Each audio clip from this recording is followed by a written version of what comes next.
going to end on Psalm 71, verse 24 today. The last verse of the psalm says, "My tongue shall also shall talk of thy righteousness all the day long. For they are confounded, for they are brought unto shame that seek my hurt." Now, there's two things I love about the way this psalm ends. First of all, earlier in the psalm, the psalmist prayed, "God, confuse and confound my enemies. Those that seek me to hurt me, bring them down into shame and wreck their plans. God, intervene." Okay? By verse 24, he hasn't even finished the psalm, and the work, God's answered the prayer. Now, maybe the psalmist came back and finished this song as a postscript. Maybe he added this after the battle was over. But I just love the fact that it shows us the full journey from the experience of the enemies and the prayer, "Lord, deliver me and confound and confuse my enemies," to the end of the psalm where God's delivered me, they're confounded, and things have resolved. I just love the resolution, okay?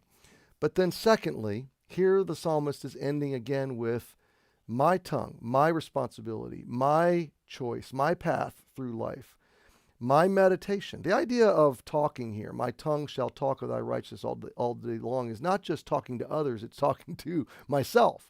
The internal conversation, I'm going to have a conversation ongoing with myself in which I talk of God's righteousness. I'm going to fill my mind and my mouth. I'm going to fill my heart and my life with God's character, with the quality of God's reality and God's truth. And I'm just going to let that be my meditation. I'm going to muse on these things. I'm going to think on these things. I'm going to let them come out of me. Let me say it this way. I'm not going to understand my God through the filter of my circumstances in life. I'm going to understand my circumstances in life through the filter of my God and his character and his truth. So some people go at it the other way around. It's like, well, I'm going through this and this is happening in my life, therefore God must be. Wrong way to think, okay? No, God is, and I'm gonna put that as my gatekeeper, all of the character and good qualities of the righteousness of God. That becomes my filter, my framework, my worldview through which I look. And then I interpret everything that happens to me and around me through that lens. And we get that lens from the biblical narrative, from God's redemptive historical narrative, from his word.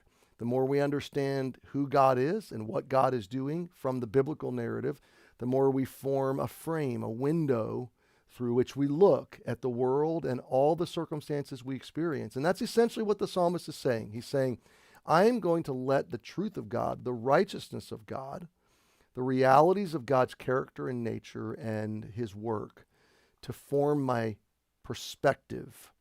And I'm going to look through that perspective as my frame of reference to interpret and understand everything else that happens in my life. That's a safe place to be. And that is, as a pastor, that's what I most long for our church family. I don't want to control your decisions.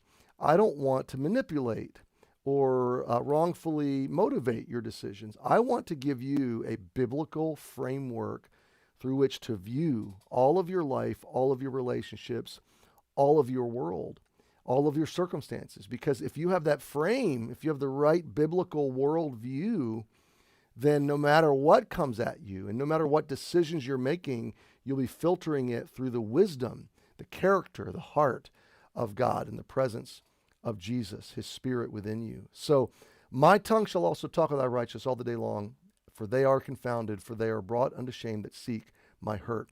I wanted to read a final word to you about verse 24, and that is Albert Barnes, what he said about this. He said, the psalmist sees this confounding, brought to shame, sees this to be so certain that he speaks as if it were already done. Perhaps it was.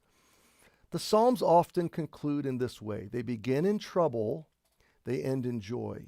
They begin in darkness, they end in light.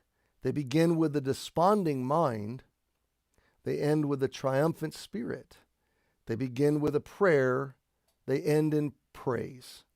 I love that.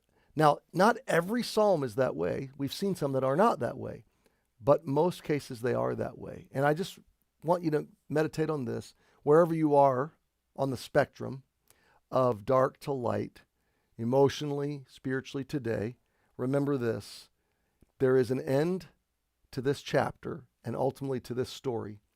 And in that ending, you will be celebrating. You will be joyful. You will be singing.